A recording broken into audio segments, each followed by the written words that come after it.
Povo querido, bom dia. Espero que estejam bem. A gente está aqui para um novo encontro e espero que seja gostoso esse tempo nosso aqui. Deixa eu já começar falando sobre algumas perguntas que foram colocadas num dos comentários de um dos vídeos pela Francimar. Francimar, ela perguntou: o tempo cronológico do Velho Testamento é igual ao do Novo Testamento? Nada há que possa dizer que a contagem do tempo no Antigo Testamento era diferente do Novo Testamento.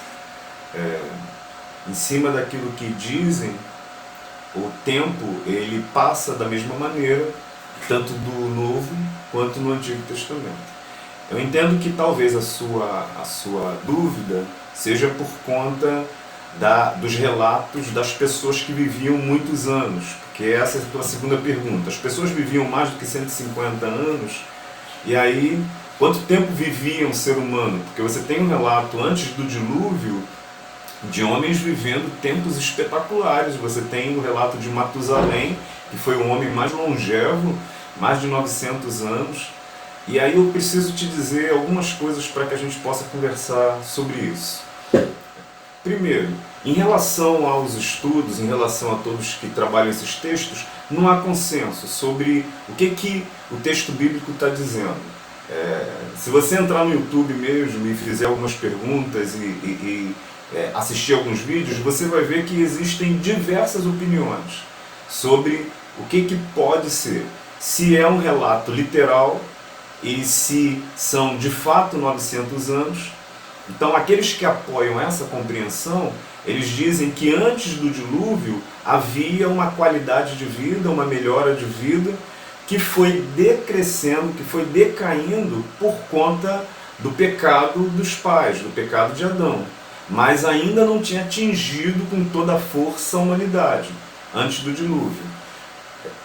Aqueles que afirmam isso, eles creem nessa contagem dos anos dessas pessoas como literal. Outros há que pensam em outras possibilidades, pensam que é uma contagem diferente do Novo Testamento, uma contagem de anos solares, que a conta não casa, a conta não bate, é sempre muito complicado. Deixa eu te dizer uma coisa, para que a gente possa sair dessas questões e entrar na nossa aula. O grande desafio de lidar com a Bíblia é que é muito simples, é muito fácil você se perder naquilo que eu chamo de periferia do texto, periferia do relato, e não perceber qual é o sentido do relato, qual é de alguma forma a vontade do autor que escreveu aquele texto. Por exemplo, a gente pega lá o texto de Gênesis, e no texto de Gênesis fala da criação do mundo, e fala da criação do mundo em 6 dias, criação de todas as coisas, do universo, em 6 dias. São dias cronológicos, são dias de 24 horas, são eras, como é que é aquele negócio?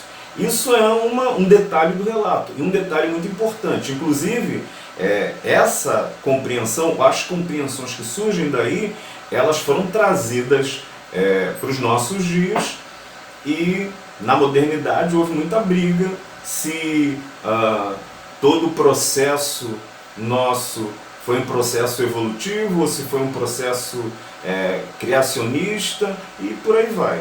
Só que o que o autor do texto ele afirma, ou ele diz? Porque quando o autor escreveu o texto que escreveu, ele não estava pensando em que esse texto seria usado há tantos anos depois, tantos séculos, tantos milênios depois, para discutir com a ciência. O autor do texto ele estava fazendo uma afirmação, e algumas afirmações muito importantes. Então essas afirmações que a gente não pode perder. No texto de Gênesis, por exemplo, o que o autor estava afirmando ali? Ele estava afirmando que, a despeito de todas as coisas que existem, só existe um Criador. Só um que criou. tudo mais que existe foi criado. Essa é a afirmação central do texto de Gênesis, ali da criação. Então todas as outras coisas, todas as outras discussões, ainda que elas tenham a sua importância, elas são periféricas em relação a essa grande afirmação. Então, nessa questão da contagem dos anos e dos anos desses personagens, a ciência vai se debater e os estudiosos vão se debater e dificilmente vai ter um consenso, vão fechar a questão e vão ter completa compreensão do que de fato aconteceu. Mas o que o autor, de alguma forma, está nos mostrando ali? Ele está nos mostrando o efeito da morte. Ele está nos mostrando que a morte entrou na sociedade, entrou na humanidade, entrou, e mesmo que alguns indivíduos tivessem a oportunidade de viver tanto tempo, a morte os alcançou. Esses são os efeitos da queda. Inclusive isso acontece antes do dilúvio. E o dilúvio mostra exatamente e aponta exatamente a nova oportunidade que esse povo, de alguma forma, vai ter diante de Deus. É claro que tem o dilúvio, mas as coisas vão se deteriorando, a maldade cresce de novo. Capítulo 11 de Gênesis, Deus está ali desgostoso, tem a Torre de Babel. Capítulo 12 de Gênesis, um novo começo. Abraão sendo ali chamado por Deus para esse projeto maravilhoso de reconstrução, de redenção. Então, essas questões, elas precisam ser olhadas sobre esse ponto de vista. São importantes, são interessantes, mas elas são periféricas. Se a gente não tiver cuidado, a gente fica na periferia e não entende as questões. Um outro exemplo muito simples. Uns alunos meus, uma vez, estavam me perguntando, a partir do texto de Jesus, quando ele expulsa os demônios e esses demônios vão para uma manada de porcos, se porco podia receber demônio. Então teve uma discussão em sala de aula e tal. E aí a gente conversou um pouco para que eles não perdessem de vista, por causa da periferia, a mensagem do texto. A mensagem ali do texto, na manada de porcos, é que Jesus tem poder sobre os espíritos, Jesus é Deus, tem poder sobre todas as forças, ninguém é mais forte do que ele, e aquela manada de porcos caindo sobre as águas, ela de alguma forma parece que nos remete tanto aos egípcios que foram afogados pelas águas quando o povo de Deus passa a pés enxutos. Então parece uma referência do poder de Deus naquele momento e do poder de Deus presente na vida de Jesus. Então a gente precisa olhar o texto bíblico sempre com essa perspectiva mais panorâmica e teológica, para não perder de vista a compreensão do texto. E aí a última pergunta que a Francimar fez foi: como começou a humanidade? Segundo o relato bíblico, começa a partir da criação de todas as coisas por Deus e a partir da criação do primeiro casal.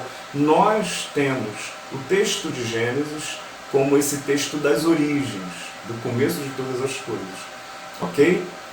Tá bom. Então vamos continuar caminhando. Então, a partir dessa conversa introdutória, deixa eu dizer algumas coisas para vocês. A primeira delas é exatamente todos os oferecimentos que a igreja tem. Eu ainda vou fazer com um pouco mais de calma os cursos que nós temos, algumas propostas que a gente tem, tanto para crianças quanto para adolescentes, quanto para adultos. Nós temos, e eu já chamei a atenção aqui, do curso de Panorama Bíblico, essas questões, por exemplo, que foram trazidas, elas fazem parte também desse interesse do curso. A gente está montando um curso de Geografia Bíblica também, um curso de Pentateuco. E por que isso? Para te estimular a estudar, para te estimular a se envolver com a compreensão do texto bíblico. Que a gente vive num mundo muito rápido, né? Muito imediato, muito difícil. Imagina que grande parte da fé que nos foi trazida por homens que viveram há 300 anos antes de nós, 200 anos antes de nós, que a pregação deles, por exemplo, durava 2, 3, 4 horas de meditação no texto, com muito cuidado, sem pressa.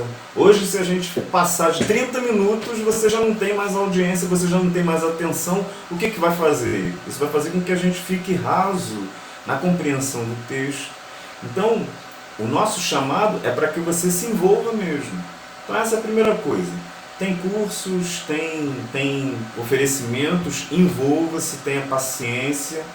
E outra coisa também, que é bem interessante nisso. Muitas das discussões que a gente está trazendo a partir do texto bíblico são discussões que estão aí há milênios. Muitas questões já foram colocadas e algumas delas não foram fechadas. Então é claro que em 5 minutos a gente não fecha todas as questões. Então quero te estimular exatamente a isso, a esse movimento de perceber e de se inquietar e de trazer as suas questões. Então usa os nossos comentários, usa o espaço dos comentários, pode colocar. Eu vou também colocar o meu e-mail, vou deixar à disposição de vocês. E se tiverem muitas perguntas, eu vou recolher essas perguntas e aí eu vou fazer vídeos específicos só para responder essas questões. E aí vão ser vídeos além das aulas, para que a gente possa conversar um pouco sobre isso, tá bom? Então, aproveitando, deixa eu já te mostrar uma outra coisa aqui para a gente continuar caminhando. Tem aqui o site da igreja, você pode acessar o site da igreja, clicando aqui no espaço do site da igreja, você pode vir aqui na playlist, onde você vai achar as aulas, né, a EBD online aqui. Então você pode achar aqui as aulas. Clicando em qualquer uma das aulas, clicando aqui em mais, você vai achar esse link, que é o link de um drive virtual, onde os materiais das nossas aulas estão sendo colocados ali. Então, o que tem aqui dentro desse espaço? Tem a nossa aula em áudio, tem os áudios aqui que foram colocados, tem algum livro que possa ser sugestionado, o primeiro aqui é a sugestão de leitura, tem os PDFs que a gente está usando, e agora eu estou colocando também uma espécie de estudo indutivo, quer dizer, um jeito de te ajudar, de te estimular a ler o texto bíblico. Então na semana passada eu coloquei um estudo para essa semana, que eu vou explorar ele só a metade e a gente vai continuar na próxima semana. Então tá aqui, ó, estudo indutivo, aula 7. Deixa eu ver se abre para mim, eu acho que a internet deu.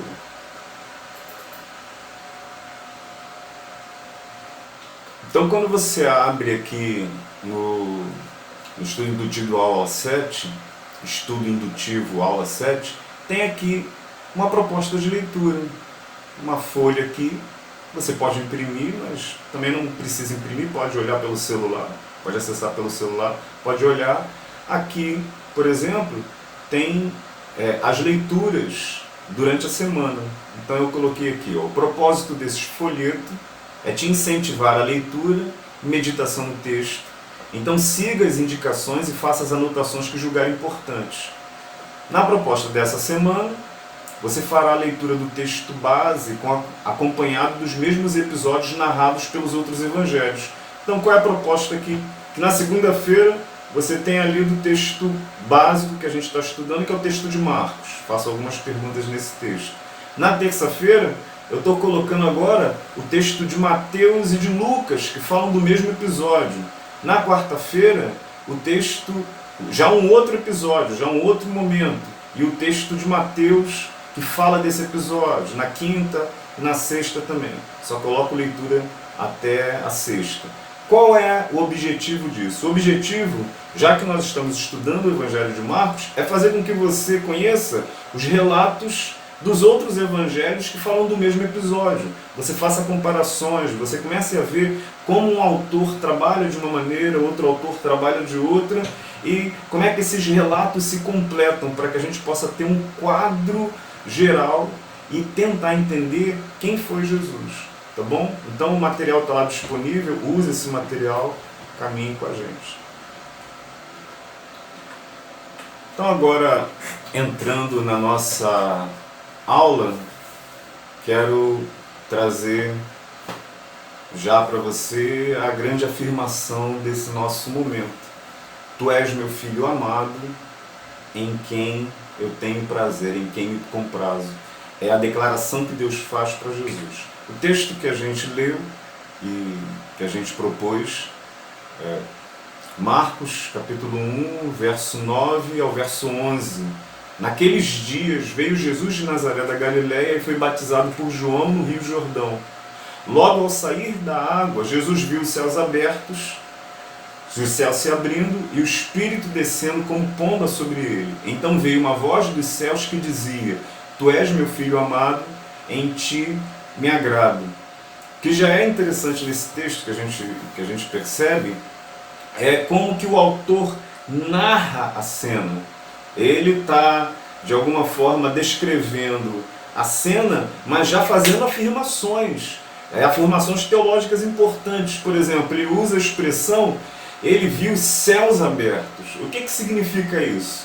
Claro que não está falando do céu físico, claro que não está falando só do firmamento, claro que está falando de uma possibilidade de comunicação, de acesso, de cuidado, de presença de Deus naquele ato e naquela cena. E quando a voz ressoa para ele e Deus fala: Tu és o meu filho amado, o verbo, a palavra usada, a palavra grega é ágape, agapós, agatóis. Tu és o meu agatóis, tu és o meu filho amado. E a gente sabe que essa palavra é muito significativa, é muito importante em toda a construção do relato bíblico, a perspectiva do amor ágape. O texto vai nos colocar diante da seguinte questão: por que Jesus ele foi batizado? Por que ele é batizado? Os autores eles vão entender que o batismo de Jesus ele foi para que se cumprisse aquilo que as Escrituras falam. Deixa eu abrir aqui o meu texto. Só que Jesus não tinha pecado. Jesus não tinha pecado e o batismo, em geral, significava exatamente você deixar o pecado por uma nova vida. Você se purificar, ser lavado pelas águas, se purificar do seu pecado por uma nova vida. Então, como é que Jesus, sem pecado, ele precisa se batizar, ele se batiza? Então, algumas respostas para essa compreensão. A primeira delas é que Jesus, de fato, ele carregava sobre si os nossos pecados. Isaías, no capítulo 53, verso 6, vai dizer isso. Todos nós andávamos desgarrados como ovelhas, cada um se desviava pelo caminho, mas o Senhor fez cair sobre ele a iniquidade de todos nós. O Senhor fez cair sobre ele a iniquidade de todos nós. Por isso que o texto lá em Isaías vai dizer: o castigo que nos traz a paz estava sobre ele. João vai dizer: eis o Cordeiro de Deus que tira o pecado do mundo, lá no capítulo 1 de João. O Cordeiro de Deus que carrega, que tira o pecado do mundo. Então, por que Jesus foi batizado? Primeiro, porque ele faz isso em substituição à nossa própria culpa, a nós mesmos. Ele entra no nosso lugar, ele carrega o pecado que estava sobre cada um de nós. Então Jesus já tem esse papel substitutivo e importante na nossa caminhada. Segunda coisa, por que Jesus foi batizado? A decisão de Jesus ser batizado por João significou o seu comprometimento de tomar sobre si a culpa de todos aqueles pelos quais ele haveria de morrer. Num certo sentido, ao se batizar, Jesus estava confirmando sua tarefa de dar a vida pelas suas ovelhas. Então o batismo também era uma espécie de aceite da vontade de Deus. A gente vai ver na tentação, sobretudo a maneira como Mateus descreve e como Lucas descreve, que tem ali um projeto de Satanás para Jesus, diferente do projeto do Pai. E no batismo, Jesus aceita o caminho que o Pai coloca diante dele. Ele aceita a tarefa, ele aceita o serviço, ele se compromete e ele faz isso através do batismo. E também o batismo acaba se tornando uma espécie de modelo para cada um de nós. Se não fosse por essa autossubmissão voluntária, simbolizada pelo seu batismo, não seriam todos os outros batismos sem sentido? Foi pelo seu próprio sacrifício que foi estabelecida a base para o perdão de pecados, simbolizado e selado pelo batismo, para que todos que com sinceridade reconhecem sua incapacidade, falta de méritos e pretendem levar a jornada da vida adiante em novidades de vida. Então Jesus, pela sua atitude, deixa para nós uma marca muito importante da atitude que nós temos que ter. A atitude que será simbolizada pelo batismo e será vista na caminhada, na construção da nossa vida. Ok? Contudo, nessa cena do batismo, nós temos também o momento em que o Pai declara o seu amor pelo Filho e o Filho recebe de alguma forma a marca da presença do Espírito sobre ele também. Então você tem essa frase tão bonita, assim, tão significativa, tão importante, não somente para Jesus, mas para cada um de nós. Tu és meu Filho amado, em ti eu tenho prazer. Na mesma cena a gente vê o Pai, o Filho e o Espírito Santo. E, segundo Timothy Keller, essa compreensão que Marcos relata no texto é uma espécie de recapitulação, é uma espécie de volta, é uma espécie de recomeço da maneira, e ele nos aponta o texto de Gênesis, quando Gênesis relata que Pai, Filho e Espírito Santo estavam presentes na criação. O texto lá de Gênesis, e abra lá a tua Bíblia em Gênesis no capítulo 1, a gente falou de Gênesis agora no início, Gênesis capítulo 1, o texto vai dizer o seguinte: no princípio Deus criou os céus e a terra era sem forma e vazia. Havia trevas sobre a face do abismo e o Espírito de Deus se movia sobre a face das águas. Há uma compreensão muito interessante de que o Espírito de Deus se movia como com asas, como se ele estivesse pairando sobre a face das águas, como uma ave. Então, quando Marcos faz menção do Espírito como uma pomba, ele não está falando de nada fora da compreensão que o povo já tem a partir do texto bíblico, e ele está apontando de novo e dizendo o seguinte, que como na criação de todas as coisas esteve Pai, Filho e Espírito Santo, nesse momento agora, na redenção de todas as coisas, estão Pai, Filho e Espírito Santo. E por que o Filho está lá no início, se eu não mencionei o nome de Jesus aqui no livro de Gênesis? Porque Deus criou, diz o verso 3, então Deus disse, haja luz, e houve luz. A palavra de Deus é que cria tudo do nada. A palavra de Deus é que dá vida a todas as coisas.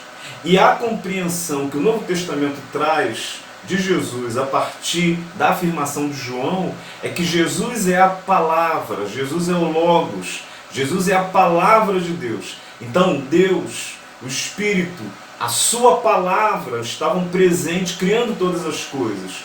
Pai, Filho e Espírito Santo conduzindo todas as coisas. Então o texto de Marcos, ele nos ajuda a lidar com essa questão. Como Keller está dizendo aqui, assim como a criação original do mundo fora um projeto do Deus triuno, segundo Marcos, a salvação e a restauração de todas as coisas que estava começando naquele momento com a chegada do rei, também é um projeto do Deus triuno.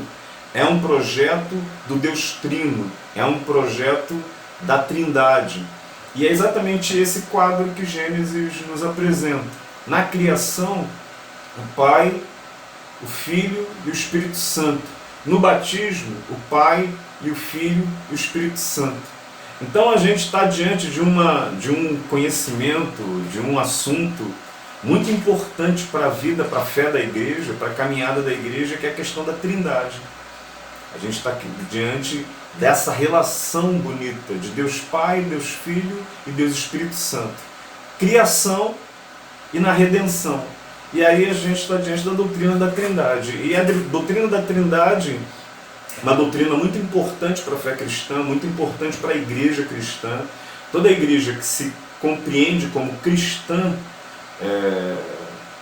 que se compreende como portadora, como herdeira dessa tradição do cristianismo do Novo Testamento, ela vai compreender também que ela crê num Deus trino, ela crê num Deus que não é solitário, mas ela também não crê em três deuses. É um Deus só que existe eternamente em três pessoas. Essa é a compreensão da Trindade, que foge da nossa condição de entendimento. Como é que existe um só e como é que existe em três pessoas? Foge da nossa compreensão, foge da nossa percepção. Mas é assim que se fala a partir da Trindade. Trindade é um Deus só e ele existe eternamente em três pessoas. Então, não são três deuses que agem em harmonia. Nem um só Deus que assume formas distintas. Por exemplo, no Antigo Testamento foi o Pai, no Novo Testamento é o Filho, a partir do tempo da igreja é o Espírito. Não, são um Deus, ou eu poderia dizer são um Deus. É um Deus que existe eternamente em três pessoas.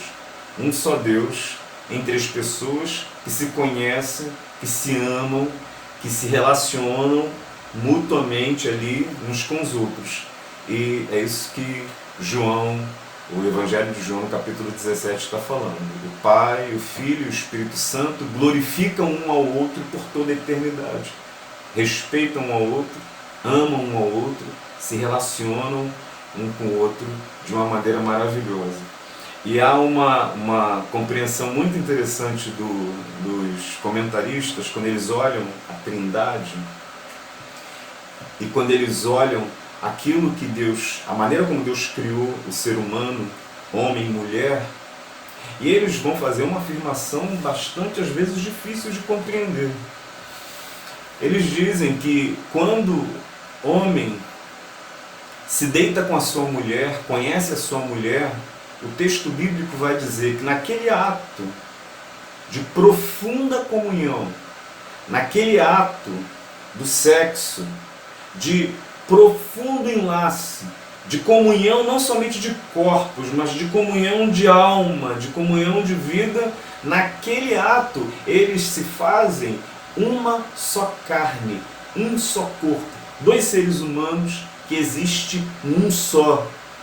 E eles vão dizer que é exatamente esse ato que de alguma forma nos remete à realidade, ou nos remete é uma sombra daquilo que de fato acontece na Trindade. Essa plena comunhão de amor, essa plena comunhão de cuidado um com o outro. E aí a gente está diante de uma das maiores belezas da fé cristã, uma das maiores, um dos ensinamentos mais bonitos da fé cristã. Porque você tem um Deus que é Deus Pai, Deus Filho e Deus Espírito Santo. Então esse Deus, ele não existe solitariamente, ele existe eternamente como uma comunhão de pessoas. E uma comunhão de pessoas que se relaciona em amor. Uma comunhão de pessoas que se relaciona em amor.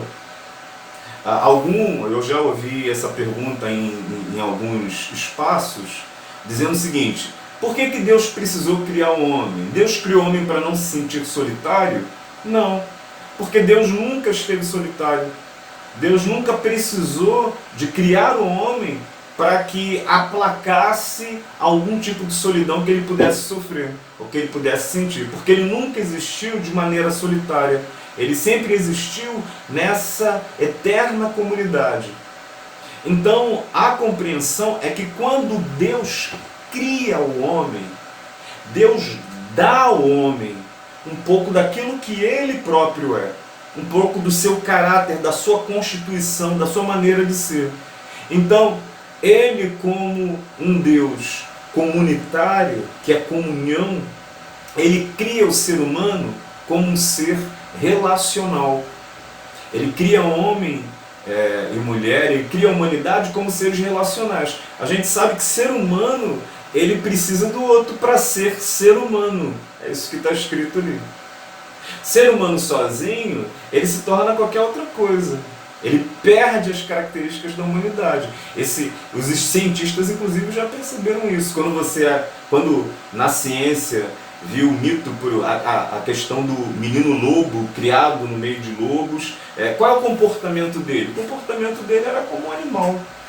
Era como um animal. Para que o ser humano ele possa falar, e possa falar inteligivelmente, ele precisa ser educado, ele precisa de outros seres humanos para aprender. Para que o ser humano... E o ser humano tem essa característica. Os animais, por exemplo, os animais na natureza, eles têm aquilo que a ciência vai chamar de instinto. E a gente usa a palavra instinto de uma maneira mais livre, falando que é uma espécie de reflexo, uma espécie de velocidade de resposta, mas instinto não é isso. Instinto são as respostas que de alguma forma a natureza dotou geneticamente os animais. São respostas inatas dadas para os animais, de tal maneira que por instinto o animal se comporta.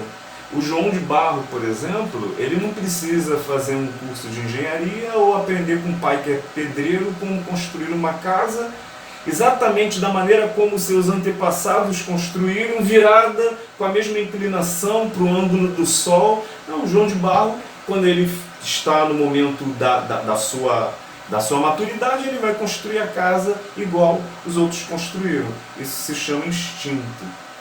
O instinto vai dizer para o animal quando, onde, o que ele pode comer, com quem ele pode copular, como ele pode fugir. O instinto vai dizer para ele tudo, como é que ele pode sobreviver. Por isso que os animais eles não ficam tanto tempo junto dos pais, né?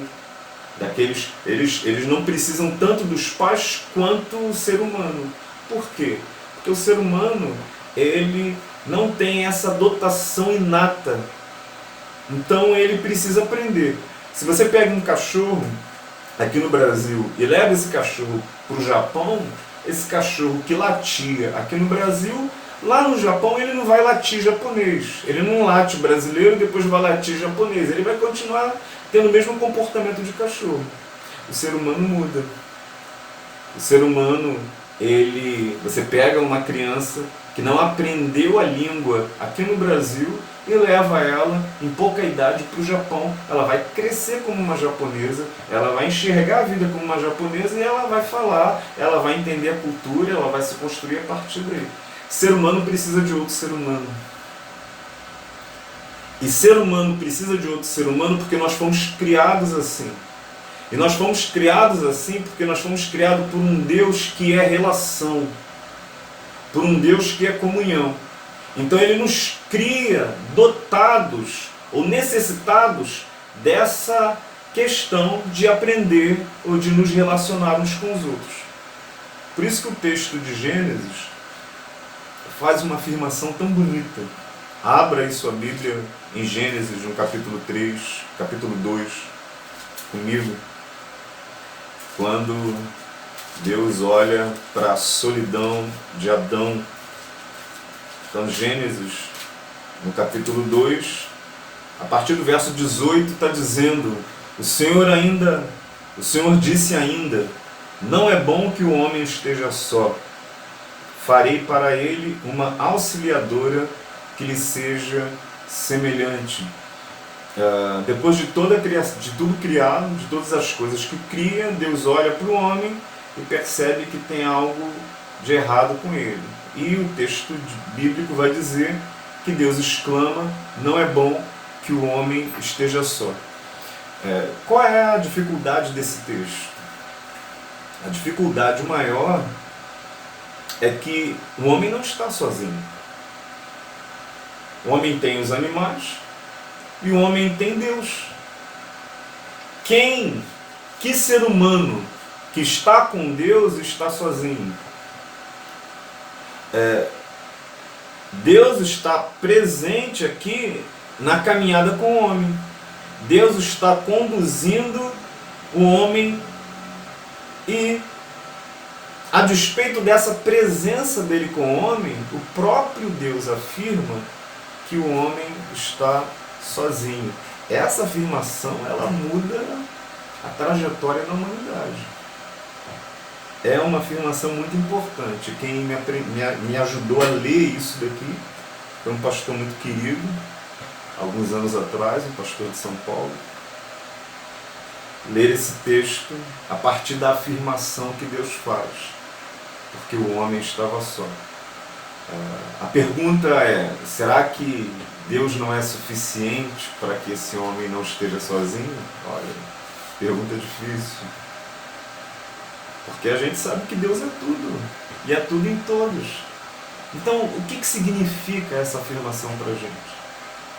Ela primeiro significa de que o homem, quando ele se relaciona com Deus, foi aquilo que esse pastor me disse, ele tem que olhar para cima, para uma relação, nesse momento, vertical.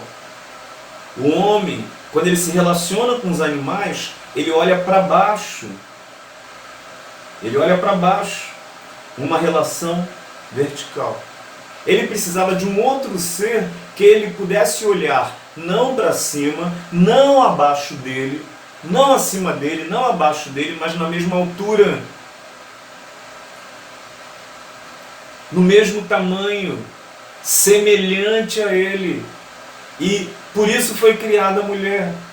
E por isso, toda compreensão que possa pensar a mulher ou colocar a mulher como uma espécie de coadjuvante da vida do homem, que possa colocar a mulher como uma espécie de apêndice da vida do homem, que possa colocar a mulher abaixo, atrás, não, está errada e não é bíblica.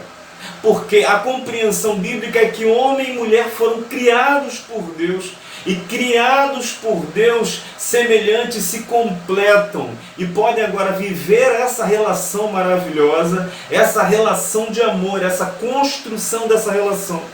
Inclusive é isso que o capítulo 1 de Gênesis, abre lá o capítulo 1, verso 27, vai dizer: assim Deus criou o ser humano, a sua imagem, a imagem de Deus o criou. Homem e mulher os criou. O ser humano, quem é o ser humano? É o homem só? Não. É a mulher só? Não. Homem e mulher, a imagem de Deus os criou. E os criou e criou a mulher, por quê? Porque não era bom que o homem estivesse só. Essa afirmação, ela cria não somente a família, ela não cria somente o primeiro casal, ela cria o primeiro casal, ela cria os filhos, ela cria a casa, ela cria a cidade, ela cria a sociedade, ela cria a humanidade. É a partir daí que explode toda a humanidade e que tudo caminha nessa direção. Qual é o grande problema que existiu quando Deus nos criou dessa maneira e nós deveríamos viver como a Trindade existe? O grande problema foi o pecado.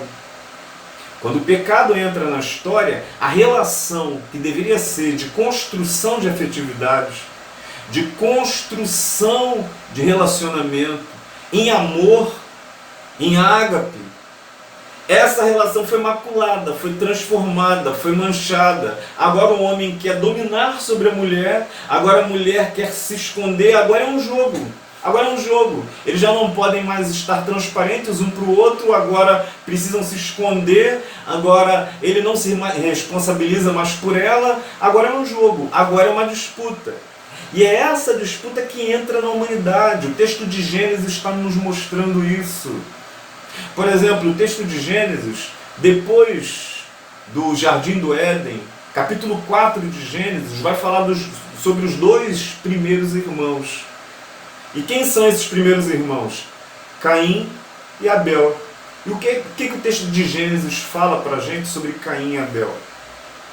Caim, por inveja, mata seu irmão Abel. Gênesis está dizendo para a gente, por causa do pecado, a relação que era para ter sido vivida em amor, em harmonia, em comprometimento um com o outro, agora vai ser uma relação de disputa, por causa da inveja, por causa do poder, por causa da cobiça, e a vida de vocês vai ser irmão matando irmão. É isso que ele está dizendo. Quem pode pôr um fim a essa realidade? O Filho. O Filho. O Filho enviado pelo Pai, o Filho que é batizado e se compromete com essa responsabilidade, vem ao nosso encontro e em nosso lugar morre a morte que deveria ser destinada a nós. É o Filho, e por isso no batismo o Pai e o Espírito Santo estão diante do Filho e diante daquele momento, falando agora da nova criação, da nova humanidade, da redenção que acontece a partir de Cristo, a partir daquilo que Ele é. E esse é o chamado. Se você parar para pensar, por exemplo, que essa questão não é bom que o homem esteja só, cria a humanidade. E que o grande desafio da vida humana é o desafio da convivência. O grande desafio é o desafio da convivência. A questão da escravidão tem a ver com convivência, homem dominando o homem. A questão do racismo tem a ver com convivência, pessoas se sentindo ou se achando melhores do que outros. A questão dos processos econômicos do poder econômico tem a ver com convivência, gente que quer ter mais e outros que têm tão pouco.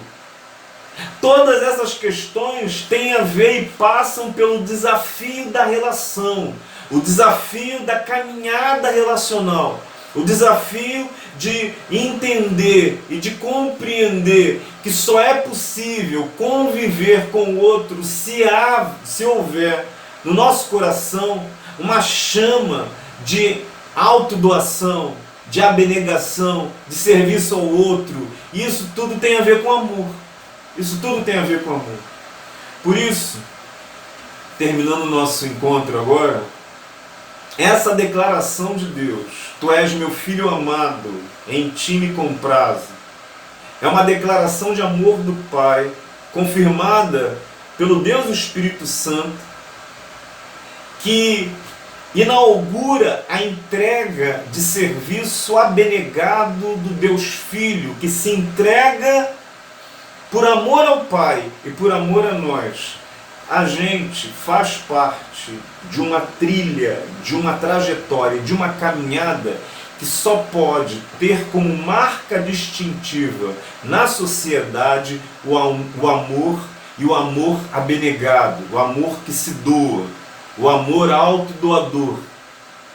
Nada mais justifica a fé cristã, senão a compreensão de que, mesmo mortos, mesmo distantes de Deus, Deus vem ao nosso alcance por amor. Deus nos cria por amor. Deus nos redime por amor. E Deus exige, Deus pede, Deus reclama de nós amor. Nenhuma relação de subserviência imposta, nenhuma relação de tirania, totalitarismos, relações de autodoação e de entrega, de serviço um ao outro por amor. E é assim que começa a jornada de Jesus. Essa declaração é muito importante, vai fazer parte da trilha de Jesus. A gente vai ver sobre a tentação na próxima semana e a gente vai perceber o quanto foi importante ter ouvido do Pai e ter recebido esse selo do seu amor incondicional. Jesus, ele é amado, e ele é amado não por aquilo que ele vai fazer ou por aquilo que ele faz, mas por aquilo que ele é. E assim que é amor genuíno. Você ama por aquilo que é, ou por aquilo que o outro é. Amém? Deus possa te abençoar. Vamos orar. Bendito Pai, fomos criados para o louvor da Tua glória e as nossas vidas são Tuas, Pai. O Senhor nos criou por amor, o Senhor nos abençoou, o Senhor nos deu a vida, mas a gente se perdeu.